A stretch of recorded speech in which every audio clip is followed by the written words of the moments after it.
E o nosso repórter Vinícius Souza esteve no município de Maracaju, que fica aqui no interior do estado de Mato Grosso do Sul, acompanhando o dia de campo promovido pela Fundação MS, em parceria com a Fazenda Alegria, com o tema Safrinha de Milho 2019-2020. Vamos ver como foi. Mato Grosso do Sul deve colher em 2019 mais de 9,5 milhões de toneladas de milho. Se isso acontecer, segundo a Conab, essa deverá ser a segunda maior safrinha da história do estado, um crescimento de quase 50% frente a 2018. Mas o caminho para se ter bons resultados, como promete 2019, é de planejamento. Foi pensando nisso que a Fundação MS promoveu esse dia de campo, debatendo a próxima safrinha. Para a gente implementar esse sistema, esse manejo de adubação nas áreas dos produtores, a gente precisa tomar o cuidado de ter o solo corrigido com base a macro e micronutrientes. Então a gente precisa ter teores adequados de fósforo, de enxofre, cálcio, magnésio e potássio, seriam os macronutrientes, e os micronutrientes que a gente se importaria em corrigir nessa área, que há o problema de deficiência, seria o boro e zinco. O posicionamento de fósforo no sistema de produção soja e milho também foi abordado durante o dia de campo. A gente otimiza a utilização do fósforo posicionando tudo na soja, porque o quilo da soja é incrementado por pontos de P2O5, o quilos de P2O5 por hectare é maior em relação ao milho safrinha. Então a resposta em aumento de lucratividade é maior posicionando todo o fósforo no sulco da soja. E o milho a gente posiciona o nitrogênio, que é o nutriente que mais agrega em produtividade para o milho safrinha. O enfesamento do milho é outro problema que muitas vezes tira o sono do produtor. O complexo de enfesamento pode ocorrer em 100% das plantas de uma lavoura de milho no campo, causando até a perda total da produção. Geralmente os sintomas são avermelhamento ou amarelecimento generalizado da planta e estrias esbranquiçadas, quase sempre associadas a outros, que vão depender muito de algumas características genéticas e ambientais. A interação entre a doença e a cigarrinha, ela é importante e faz parte do processo de infecção. Então a gente precisa entender desde a base até o controle efetivo para conseguir ter o sucesso no manejo da doença. No ano passado, uma nova doença do milho foi detectada na região do Paraná, vizinho do Mato Grosso do Sul. Essa é uma doença foliar que reduz a área esteticamente ativa da planta. Os sintomas são as estrias ao longo das nervuras, deixando nítida a coloração amarelada, de forma que a folha começa a perder seu potencial de produção de fotossíntese. Mais de 30 híbridos são suscetíveis à doença, com potencial de severidade acima de 70%. A identificação do problema pode ser feita de maneira simples. Bacteriose é um problema recente, a gente tem o estado do Paraná com um problema maior de ocorrência generalizada de bacteriose no milho.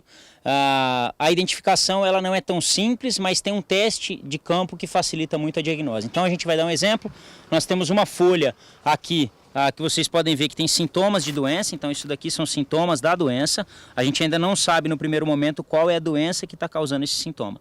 Pode ser bacteriose e pode ser outras doenças. Então, o teste simples que a gente faz consiste em basicamente a gente coletar a folha da planta.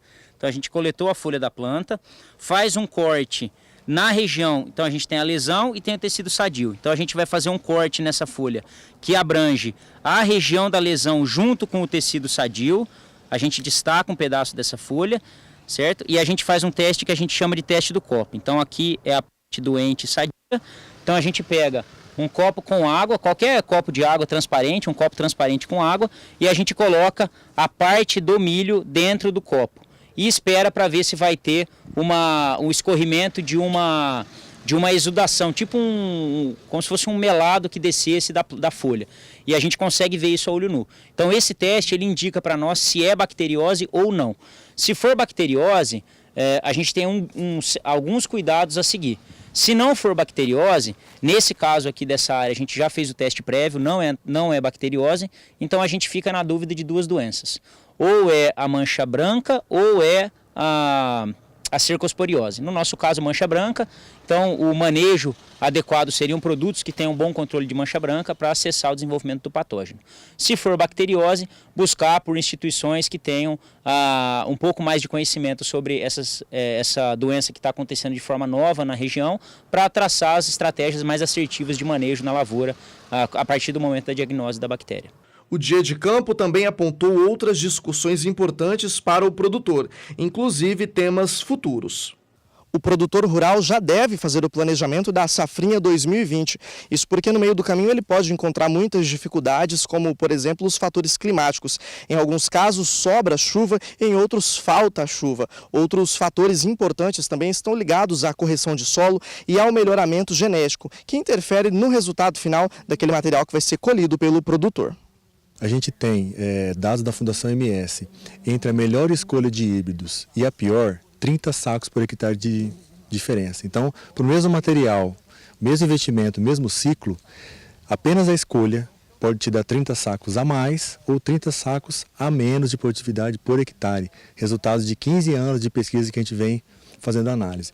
Então o campo aqui, ele é interessante para o produtor olhar os materiais no campo, são 69 materiais.